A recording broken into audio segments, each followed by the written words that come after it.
Dress वाटप, साडी वाटप, नंतर कार्यक्रम आलेल्या सर्वांना अत्यंत शिस्तीत होणार आहे। त्यामुळं सन्माननीय लक्ष्मण हाके सर यांना विनंती करतो की या प्रसंगी आपला मनोगत व्यक्त करावा अशी मी सरांना विनंती करतो। टाळ्याच्या गजरात सर्वांनी या ठिकाणी आपण सरांचं स्वागत करायचं आहे। तुम्हा आम्हा सर्वांचं एक शून्यातून आलेलं नेतृत्व।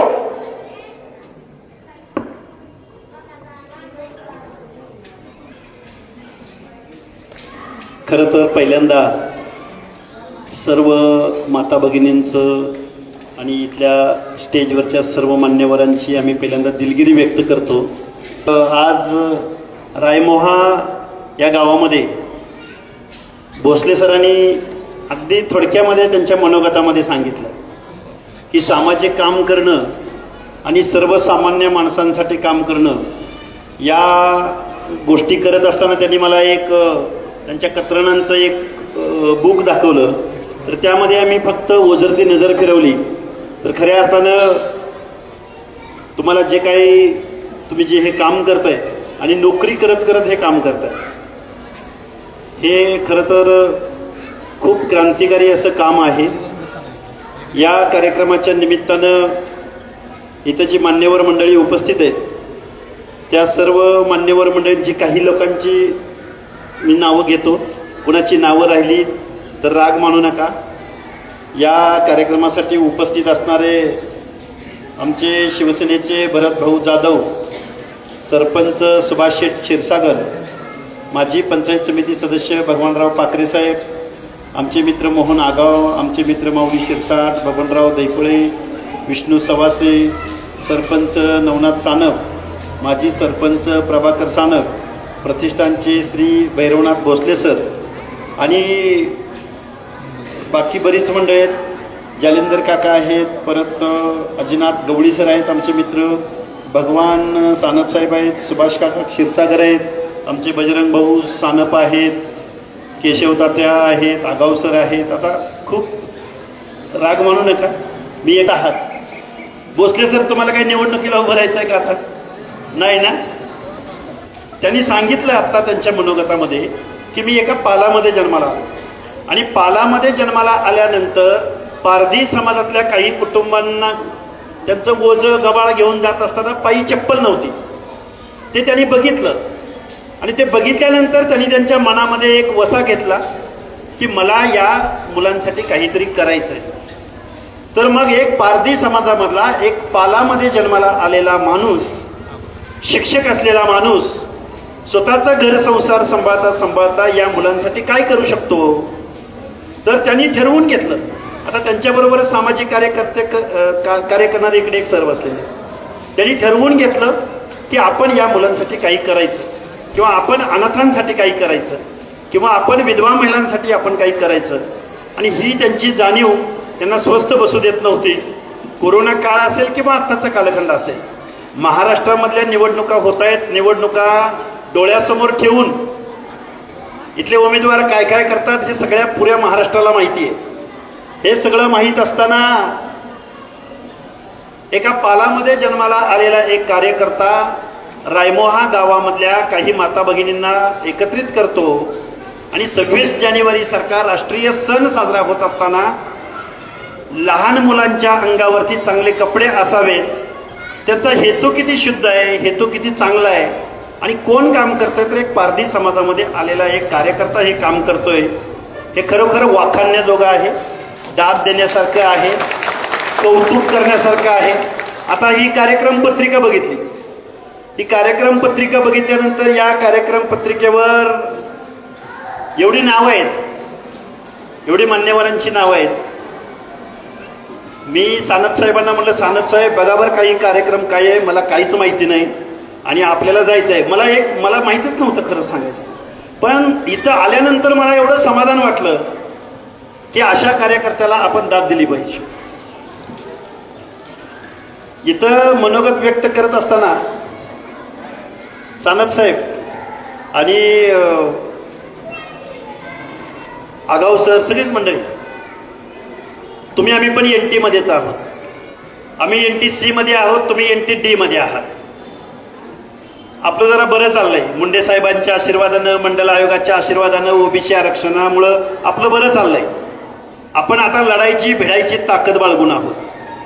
पण विजयंती अ प्रवर्गामध्ये, ज्या प्रवर्गामधून भोसले सर येतात एसटी मध्ये, पण सांगतो ना मी त्यावरचा अभ्यास करणारा माणूस आहे, मला हा प्रश्न येणारा मला माहिती होता.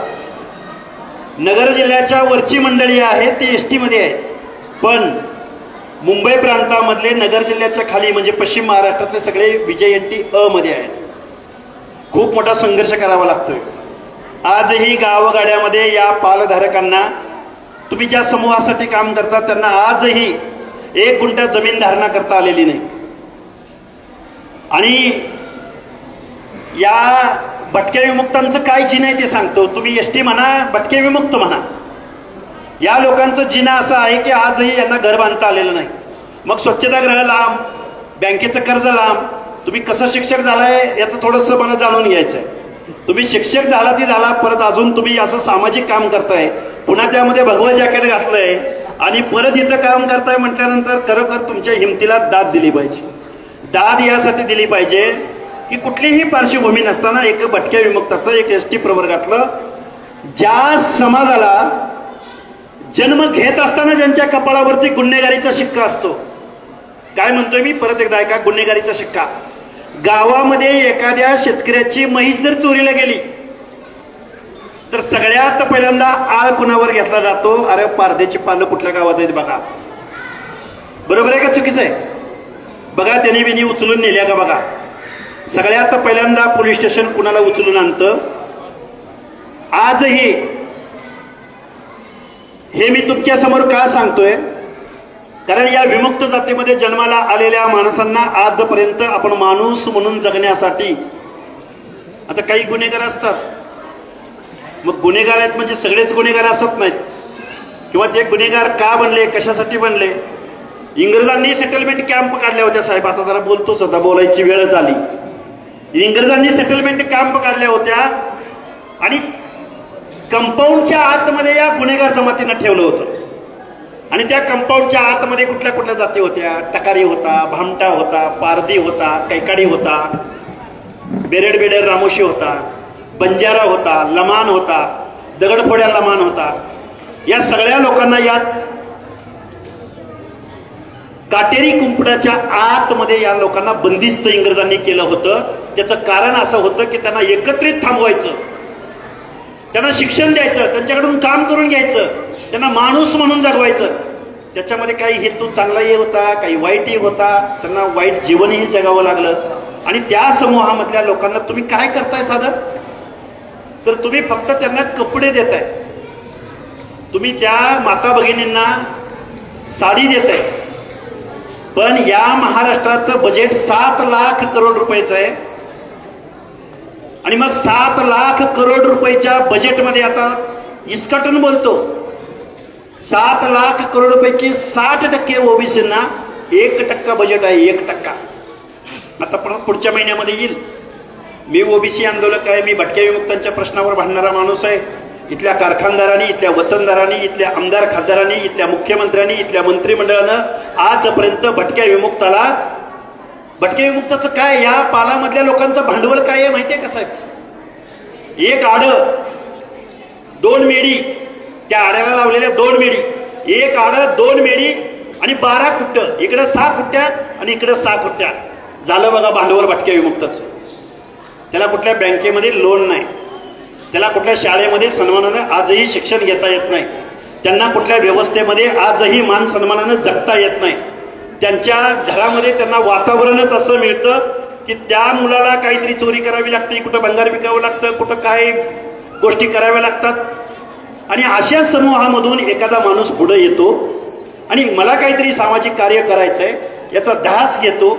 आणि भैरव सामाजिक प्रतिष्ठान, आता हे फक्त कागदावर नाही, याचं रजिस्ट्रेशनही केलंय. मी बघितलं, न्याहाळून बघितलं, चष्मा लावून बघितलं, याला रजिस्ट्रेशन नंबरही आहे. या लोकांना खऱ्या अर्थानं असं काम करणाऱ्या माणसांना मी एक तुम्हाला इथं उदाहरण सांगतो. पुणे जिल्ह्यातल्या शिरूर तालुक्यामध्ये विंचवाचं तेल नावाची, सुनीता भोसले नावाची एक लेखिका आहे पारधी समाजाची. विंचवाचं तेल नावाची कादंबरी लिहिली तुम्ही. त्या विंचवाचं तेल या कादंबरीमध्ये ज्यावेळी अशा गुन्हेगार जमातीला पोलीस स्टेशनमध्ये अटक केली जाते, ते ज्यावेळी गुन्हा कबूल करत नाहीत त्यावेळी त्यांना मारहाण केली जाते, त्यांची PC म्हणजे पोलीस कस्टडी त्यांना घेतलं जातं, त्यावेळी त्यांच्या अंगावरती जखमा होतात आणि त्या जखमामध्ये त्या विंचवाचं तेल ओतलं जातं आणि त्याच्या वेदना होतात. त्या वेदना सहन न झाल्यामुळं या समाजातली माणसं, गुन्हेगार जमातीमधली माणसं आपण जो गुन्हा केला ते कबूल करतात. ही जी 3rd डिग्री आहे ती सुनीता भोसले नावाच्या एका पारधी समाजातल्या मुलीनं त्यावरती कादंबरी लिहिली. म्हणजे भारत देशाला स्वातंत्र्य मिळून 70-80 वर्षे होऊन गेली. 70-80 वर्षे होऊन गेल्यानंतर विजयंती अप्रवर्गातल्या माणसांना या भारताच्या व्यवस्थेमध्ये आजही माणूस म्हणून जगायला इथली व्यवस्था अलाउ करत नाही. आता विजयंती अ वर किती बोलावं, ब वरती ब म्हणजे देवा धर्माची उपासना करणारे कुडमुड्या जोशापासून, पिंगळापासून, भराडीपासून, गोंधळ्यापासून सगळी माणसं. NTC मध्ये मेंढपाळ धनगर आणि NTD मध्ये वंजारी. ही विजयंती अ ब कडक ही यादी आहे, ही व्यवस्था आहे. तुम्ही मला काय भावनेने इथं बोलवलं मला माहिती नाही. इथं माझ्या समोर माता भगिनी बसलेले आहेत, त्यांना वेळ झालेला आहे, निश्चित मला याची कल्पना आहे. इकडं मुलांना 26 जानेवारीच्या निमित्तानं भैरव सामाजिक प्रतिष्ठानचा एक कार्यकर्ता की जो शिक्षक आहे, की जो स्वतःच म्हणतो की मला घर घेतलंय आणि घराचं अर्ध कर्ज मी फेडलंय, परत मला माझ्या समाजातल्या मुलांसाठी काहीतरी करायचंय. ही जी भावना आहे ही भावना उदात्त आहे. अशा पद्धतीचं जर काम तुम्ही आम्ही सगळ्या लोकांनी केलं. माझ्यासमोर दुसरा एक कागद आहे, माझ्यासमोर दुसरा एक कागद आहे. तुम्ही जबाबदार मंडळी इथं बसलेले आहात. व्यवस्थेमध्ये आजही काही लोकांना आपण न्याय देऊ शकलेला नाही, याचं माझ्यासमोर एक कागद आहे. मी तो वाचून दाखवतो तुमच्यासमोर. वाचून दाखवण्याचं कारण असं आहे, काही मुद्दे मी तुमच्यासमोर मांडतो. या महाराष्ट्रामध्ये 214 कारखाने आहेत. किती कारखाने आहेत? 214. त्यामध्ये 1 लाख टन साखर उत्पादन होतं वर्षाचं महाराष्ट्राचं. किती? 1 लाख टन. परत त्यामध्ये या कारखान्यांना सरकारकडून हमी कर्ज मिळतं. पण या कारखान्याचा ऊस तोडायला जी माणसं जातात, ध्यान देऊन ऐका, ऊस तोडायला जी माणसं जातात त्या ऊसतोड मजुरांना आजपर्यंत, मजुरांना बोलतोय मी, आता काही ऊसतोड मजुरांची मुलं आता कलेक्टर होत आहेत, काही ऊसतोड मजुरांची मुलं शिक्षक होत आहेत, काही ऊसतोड मजुरांची मुलं डॉक्टर होत आहेत, काही ऊसतोड मजुरांची मुलं आता सिव्हिलायझेशन मध्ये येत आहेत. पण जो ऊसतोड मजूर आहे त्या ऊसतोड मजुराला साखर आयुक्तालयाकडे 100 कोटी रुपयाचा निधी टनामागर रेट लावून त्या साखर आयुक्तालयाकडे पडू नये. तुम्ही जबाबदार मंडळी आहेत म्हणून बोलतोय. ते 100 कोटी रुपये त्या साखर आयुक्तालयाकडे पडू नये. पण ज्या स्वर्गीय गोपीनाथराव मुंडे कामगार कल्याण मंडळ स्थापन केलं या महाराष्ट्र शासनानं, गोपीनाथराव मुंडे नावाच्या माणसाच्या नावे जे कामगार कल्याण मंडळ आहे ऊसतोड मजुरासाठी, त्या ऊसतोड मजुराला आत्तापर्यंत अध्यक्ष भेटत नाही. ते 100 कोटी रुपये साखर आयुक्तालयाकडे पडू नये, त्यातला रुपया भेटत नाही. त्यासाठी कुठलीही साखर शाळा उपलब्ध होत नाही. हा जरा पुढचा टप्पा आहे. पण त्याच्यापेक्षाही तळामध्ये जर कोण काम करत असतील तर विजयंती अप्रवर्गामधले माणसं काम करतायत. मी हे तुमच्या समोर का म्हणतोय? शोषिताचं, वंचिताचं, पीडिताचं. आता रस्त्यावर नाही येताना काही 5, 50, 100 माणसं आम्ही वाजत गाजत इथपर्यंत आलो. बीड जिल्ह्यामध्ये आलं की आम्हाला सवय झाली. माणसं पुढं, अरे हजारो माणसं, गर्दी, सेल्फी. इथं आल्यानंतर अरे एक भटक्या विमुक्त जातीमधला एक कार्यकर्ता, ST प्रवर्गामधला एक कार्यकर्ता सामाजिक काम करतोय.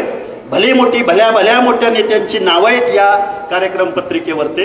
इथं जर एखाद्या पदाधिकाऱ्याचं, एखाद्या पंचायत समिती सदस्याचं, एखाद्या ZP मेंबरचं, एखाद्या कारखानदाराचा जर इथं कार्यक्रम असता तर इथं ही सगळी मंडळी इथं रांग लावून इथं स्टेजवरती बसली असती.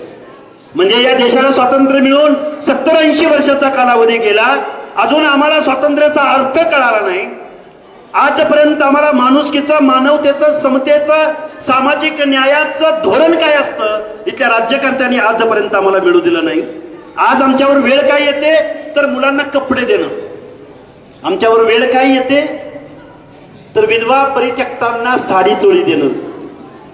अरे लाखो, 7 लाख करोड रुपयाचं महाराष्ट्राचं बजेट आहे. 7 लाख करोडचं. महाराष्ट्रातल्या पारद्यांना घर द्यायची म्हणलं ना 0.1% सुद्धा पैसे लागत नाही.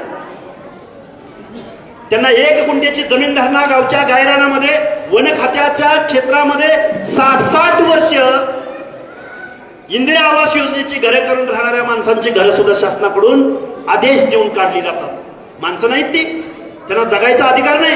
अरे डॉक्टर बाबासाहेब आंबेडकर बोलले होते, आभाळातनं पडलेल्या पाण्यावर, हवेवर आणि इथल्या पृथ्वी तलावरील जमीन धारणेवर सगळ्यांचा समान अधिकार आहे. या माणसांना जगायचा अधिकार सुद्धा इथल्या व्यवस्थेनं नाकारलाय. ओबीसीचा आंदोलक म्हणून, आरक्षणाचा आंदोलक म्हणून या महाराष्ट्रामधलं आंदोलन उभं करत असताना गेली 2 वर्ष झाली या महाराष्ट्रामध्ये आम्ही ओरडतोय, अरे तुम्ही संपलाय, तुमचे हक्क डावलले गेलेत, तुम्हाला माणूस म्हणून आजही जीवन जगू दिलं जात नाही. आजही गरीब गरीबीकडे चाललाय, श्रीमंत श्रीमंताकडे चाललाय. या शोषितांचं, वंचितांचं, पीडितांचं काम जर आमच्या भोसले सरांच्या माध्यमातून होत असेल, सर तुमचं हे रजिस्टर्ड तुमची संस्था आहे, तुम्ही निश्चित एखादा चांगला पायलट प्रोजेक्ट, कारण तुम्ही ज्या पद्धतीनं व्यथा वेदना मांडू शकता त्या पद्धतीनं लक्ष्मण हाके नाही मांडू शकणार. कारण मी मेंढपाळाचा पोरगा आहे, मी गावगाड्यातल्या NT3 प्रवर्गामधून येतो. पण तुमच्यासारख्या एखाद्या शिक्षकाचं काम, तुमच्यासारख्या शिक्षकाचा एखादा प्रोजेक्ट, उपक्रम बघायला आम्ही ज्यावेळी येतो त्यावेळी निश्चित या गोष्टीचा आम्हाला विचार करावा लागतो. एका बाजूला तुम्ही RR बाबांचा फोटो टाकलाय, स्वर्गीय गोपीनाथरावजी मुंडे साहेबांचा फोटो टाकलाय, फुले शाहू आंबेडकर, छत्रपती शिवरायांचा फोटो टाकलाय. अरे या महाराष्ट्राचं देव, देश, धर्म, नीती, माती या सगळ्याबद्दल तुम्ही परत आदर्शवाद बाळगताय. आणि हा जो कार्यक्रम तुम्ही इथं घेतलेला आहात, तुमच्या या कार्यक्रमाला हार्दिक अशा सदिच्छा व्यक्त करतो. तुम्ही ठरवलंय यांना कपडे द्यायचे, चांगले कपडे द्यायचे आहेत. उद्या 26 जानेवारी हा प्रजासत्ताक दिन येतोय. बाबासाहेबांना इथल्या प्रत्येक माणसाला सन्मानाचं जीवन या लोकशाहीमध्ये उपलब्ध करून दिलंय. तर माझ्या समाजातली किंवा गोरगरिबाची पोरं चांगले कपडे घालून प्रजासत्ताक दिनाला गेली पाहिजेत. या भावनेनं तुम्ही जो हा कार्यक्रम घेतलाय, या कार्यक्रमाला मी सदिच्छा व्यक्त करतो. आम्हाला थोडा उशीर झाला यायला, परत कधीतरी आपण सविस्तर बोलू. कारण तुम्ही जी लाईन दिली प्रस्तावनेमध्ये, त्या लाईनवरून मी बोललो. तुम्ही जर मला लाईनच दिली नसती तर मी वेगळं बोललो असतो. पण आजही या महाराष्ट्रामध्ये ज्या फुले शाहू आंबेडकरांनी जन्म घेतला, ज्या महाराष्ट्राला पुरोगामी महाराष्ट्र म्हटलं जातं, ज्या महाराष्ट्राला छत्रपती शिवरायांचा महाराष्ट्र म्हटलं जातं, त्या महाराष्ट्रामधला शोषित विजयंती ST प्रवर्गामधली माणसं कपड्या लत्त्यासाठी, घरासाठी भांडतायत, शिक्षणासाठी भांडतायत. ही प्रगत अशा महाराष्ट्राला लाजिरवाणी गोष्ट आहे. मी आयोगावर असताना हेच काम केलं. म्हणजे मला ज्यावेळी गोष्टी आवडल्या नाही, मुख्यमंत्र्याच्या तोंडावर राजीनामा फेकून मारलो आणि या ओबीसी आंदोलनामध्ये उतरलो. खूप काही बोलता येण्यासारखं आहे, खूप काही गोष्टी बोलता येतात. आपण त्या योग्य त्या व्यासपीठावर मी जरूर बोलतोय. पण सभेचा संकेत पाळून तुम्ही सगळी मंडळी आलात आणि आम्हाला जो मान सन्मान दिला त्याबद्दल मी तुमचा आभार व्यक्त करतो, तुमच्या कार्याला सदिच्छा व्यक्त करतो. आणि तुम्ही जर शासनाकडे एखाद्या प्रोजेक्टचा, एखाद्या मागणीचा पाठपुरावा करत असाल तर एक आंदोलक म्हणून लक्ष्मण हाके निश्चित मुख्यमंत्र्यापर्यंत तुमच्या बरोबर आल्याशिवाय राहणार नाही. मला पुढे करू नका, तुम्हीच पुढे जा.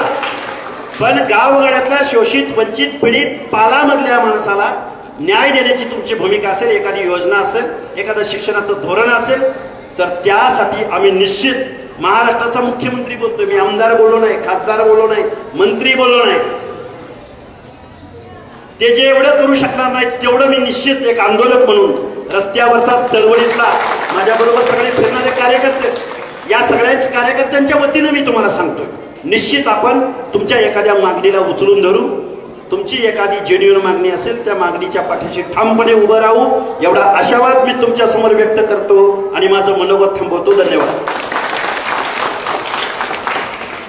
धन्यवाद सर. तुम्ही या ठिकाणी बोलत असताना सरांच्या कार्याचा उल्लेख केला आणि त्यांचं भगवं जॅकेट, खरं म्हणजे सर भारतीय समाजाचे असताना त्यांचं नाव भैरवनाथ, त्यात पुन्हा कार्य हाती घेतलं, त्यांना जे काय मनोगत केलं, त्यांनी जे काय समाधान व्यक्त केलं आणि त्याच्याविषयी त्यांचं जे आभार, मी सगळ्यांच्या वतीने आभार मानतो. आणि आता सध्या जे काय अनाथ मुलं आणि विधवा महिला आहेत त्यांना साड्या वाटपाचा आणि कपडे वाटपाचा कार्यक्रम हाके सरांच्या हाताने सध्या लगेच तात्काळ करतोय आणि मी सगळ्यांचे परत एकदा पुनश्च आभार मानतो. जय हिंद, जय महाराष्ट्र. धन्यवाद. यानंतर या कार्यक्रमाचा जो मुख्य गाभारा आहे ते सरांच्या हस्ते प्राथमिक स्वरूपात 5 महिलांना साडी आणि 5 मुलांना ड्रेस आणि नंतर मग प्रतिष्ठानच्या वतीनं सर्व ड्रेसचं त्याचं कार्यक्रम वाटप होणार आहे. फक्त 5 महिला सर घ्या. त्या महिलांना या ठिकाणी आलेल्या मान्यवरांच्या आणि सरांच्या हस्ते साडीचं वाटप करा आणि त्यानंतर 5 मुलं त्या मुलांना देखील या ठिकाणी आपण वाटप करूया. अगोदर साडी सर, साडी भैरवनाथ सामाजिक प्रतिष्ठानच्या वतीनं त्यांच्या 4थ्या वर्धापन दिनानिमित्त अत्यंत आगळा कार्यक्रम पार पडत आहे. या कार्यक्रमासाठी दागडगावचे सरपंच नाना सानप, उपसरपंच प्रभाकर सानप, भरतभाऊ जाधव, केशवदादा तांदळे, मोहनजी आगाव, सरपंच बजरंगी सानप, सुशीलजी कोळेकर, सावळरामजी दारभाई, जालिंदरजी सानप, सर्वच मान्यवर मंडळी आहे. महिलांना पुढे या, आपण पाठीमागे या इकडं. भगवानराव सानप, चिंतामणी जिल्हा सर्व, तसेच ओबीसीचे शिरोळ तालुक्याचे युवा नेतृत्व भगवानरावजी दळखडे हे देखील या ठिकाणी या कार्यक्रमासाठी उपस्थित आहे. या मान्यवरांच्या हस्ते वाटप होत आहे.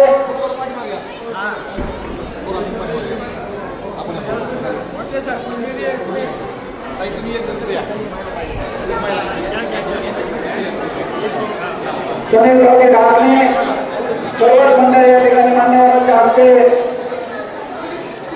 या ठिकाणी लगेचच 5 मुलांनी यायचंय, 5 ड्रेस घ्यावे आणि आता ती पाठीमागची म्हणजे पुढे येऊ द्या. तुम्ही या पुढे या तुम्ही घालायचं आहे. त्या एक रील स्टार डोंगरे त्या उसाच्या याच्या खाली एक्सपायर झाला, पण कारखाना 1 रुपया देत नव्हता. आम्ही सरांना फोन केला, त्यांनी सरांनी सांगितलं गव्हाण बंद पाडा.